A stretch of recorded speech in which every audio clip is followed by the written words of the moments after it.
Terus ada lagi ayat umum yang akhirnya jadi judul umumnya begini. Kita tahu cerita Nabi Khidir, di antara ceritanya ada satu kampung itu pelit. Makanya orang pelit itu wajib didendami.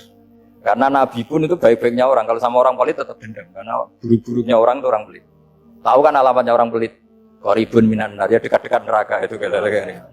Kalau al-bakhil qoribun minan nar, ba'idun minal jannah.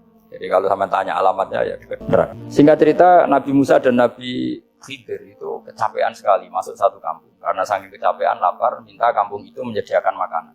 Istatama itu mereka minta makan, saking laparnya, saking karena di perjalanan yang melelahkan.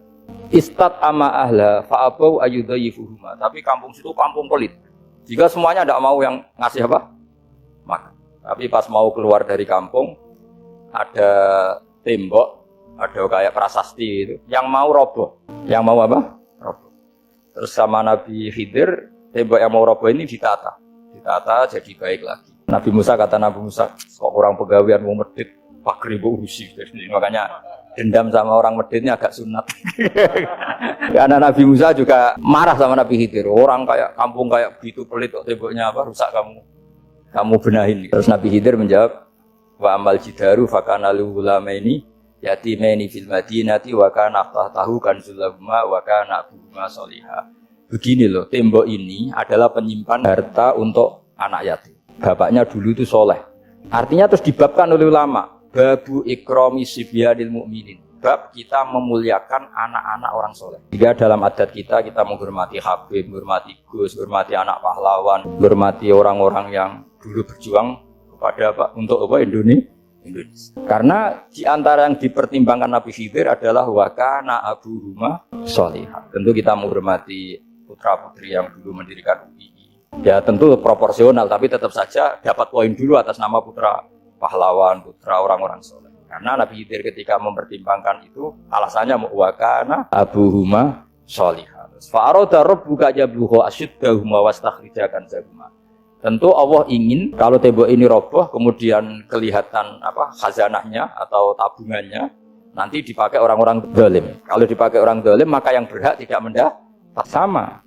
Negara ini itu dimerdekakan oleh para pahlawan supaya dikelola secara kesolehan, supaya dikelola secara orang baik. Maka orang soleh semua harus ikut kompetisi dengan tanda kutip merebut negara. Karena apa? Tapi tentu tidak perlu chaos, tidak perlu anarkis karena tentu kemerdekaan ini dibela-belain supaya kita jadi baldatun thayyibatu wa rabbun ghafur. Sama pertimbangannya Nabi Khidir, kalau ini kebongkar tersibak pasti diambil orang-orang dan akhirnya yang yatim tadi tidak dapat. Akhirnya dibabkan lagi di bab tertentu, bab menjaga harta supaya tidak dikuasai orang zalim. Jadi akhirnya menjadi sekian varian ilmu. Pertama, varian ilmu bab menghormati anak orang soleh, bab supaya harta ini tidak dikuasai orang dan seterusnya. Nah saya harapkan nanti dengan ulumul Quran kitab Iton itu nanti aturan-aturan seperti itu tertanam pada. Sehingga sebetulnya ulama fikih yang ngarang kitab sampai satu boto-boto itu sebetulnya ya normal-normal saja. Kalau sampean sudah mengkaji ilmu yang kayak saya kaji itu normal-normal saja. Misalnya begini, saya beri contoh ya. Orang munafik itu disifati Allah gimana? Wa idza qamu ilas sholati qamu kusala. Orang-orang munafik adalah orang ketika mau sholat itu bermalas. Terus kitab Fathul Mu'in atau Fathul Wahab atau kitab semua kitab fikih bikin judul gini. Saya masih ingat takbirnya. Wa yusannu nasyatun li sholatin. Disunatkan kalau sholat itu ketok gumrigah, ketok semangat. Fa inna Allaha ta'ala dzamma tarikihi. Karena Allah mengkritik atau menyalahkan orang yang kalau sholat itu tidak nasyat, tidak gumrigah, tidak semangat. Mergo seperti itu adalah fi'lul munafikin, perilakunya orang munafik. Terus ditulis wa idza qamu ila sholati qamu bersalah. Artinya di situ Allah mengkritik orang munafik. Kenapa? Karena kalau sholat malas-malesan. Anda ingin bersifat kayak orang munafik apa bersifat kayak Rasulullah? Tentu ingin seperti Rasulullah. Kalau ingin seperti Rasulullah ya wasari'u ila maghfiratin mir rabbikum. Kalau ada kebaikan harus cepat-cepat, harus disegerakan. Sehingga nanti babnya ya sudah tidak tentang orang munafik. Babnya begini. Babul musara'ah ilal khairat wa tarakil kasli. Bab bergesa-gesa atau bergegas dalam kebaikan dan meninggalkan malas. Jadi tidak lagi tentang sholat, tapi tentang kebaikan apa saja. Jadi kalau kamu punya hutang bisa nyaur jam 7, nyaur jam 9 pasti disalahkan Allah. Karena bisa saja dalam 2 jam ini kita mati. Begitu juga kalau kita sholat bisa awal waktu, kenapa tidak awal waktu? Meskipun akhir waktu ya diboleh. Itu ya tadi babnya ya tentang wa idza qamu, orang munafik itu ya seperti itu.